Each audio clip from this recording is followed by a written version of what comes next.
As we transition to our next topic, Chad, so and the Legendary Edition of Mass Effect is a part of EA Play, which is also a part of Game Pass. So if you ever felt like sitting down and going through that, that would be probably the best way to experience it. Unless there's been issues with the Legendary Edition, I'm not sure, because they remastered it, and I actually have downloaded it because I was like, oh, I'm going to take Julie through Mass Effect, and we just haven't had time to sit down and play it, but.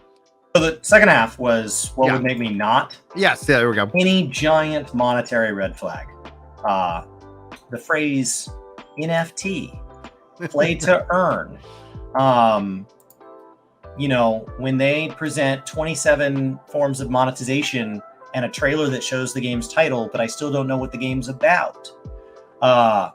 Those are my red flags. When there is a sign that there is a dev studio, that the number of people between the devs themselves and me, whether it's marketing or people managing the finances or big C-level production type people, when there are so many people between me and the people who wanted to make a game that I can't even see the game, right? Like they said, hey, do you want to go on a date with this person? You're like, yeah. And then you get there and they're sitting on the far side of the restaurant and everybody in between shouting and you're like, they seem nice. Are they over there? Like that's what happens when you have all these people in between where I just can't even get to the gameplay.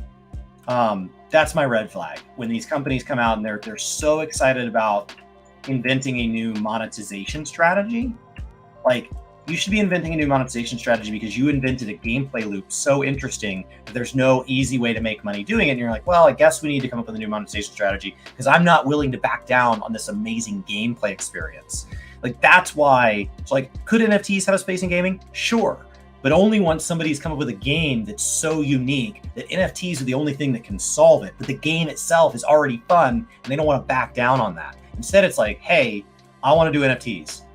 10 ideas on how to have a game that could do that. They're coming at it from the wrong angle. Right. Yeah. Every dev that I've talked to that's actually in this space and working is if you're coming from it, the play to earn mantra, your game's already doomed. You got to come up with a really good gameplay. And then the challenge is to figure out what NFTs could actually bring from a value perspective and how that can be enhanced in that aspect. One of the things, you see a lot of the crypto NFT bros out there, just it's just insane because they have this delusion. And I, as a developer, I'm like, yeah, it's cool that if you had this NFT, right? This is a utopian experiment. This is one of my problems when it comes to people who review MMOs is that every MMO is compared to this MMO that does not exist. It's oh, this is the perfect MMO. How does X game stack up against perfect?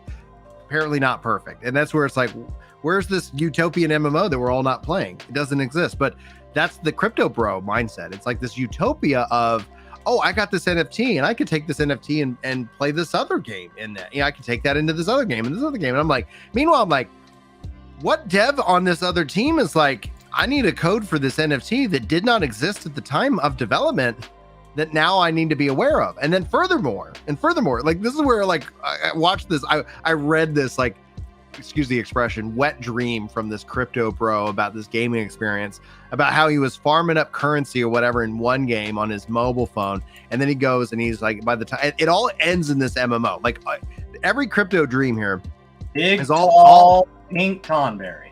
Yeah, big tall pink con. Conberry in this case.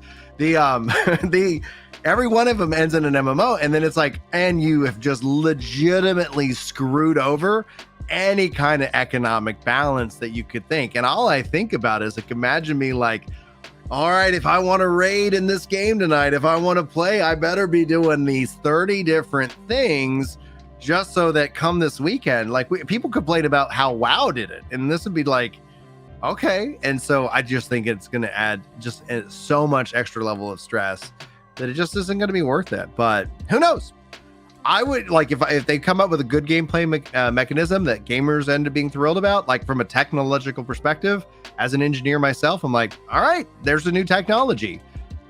I just think the first people through the gate are going to be hit by that shotgun, and hopefully we'll see what shakes out from there.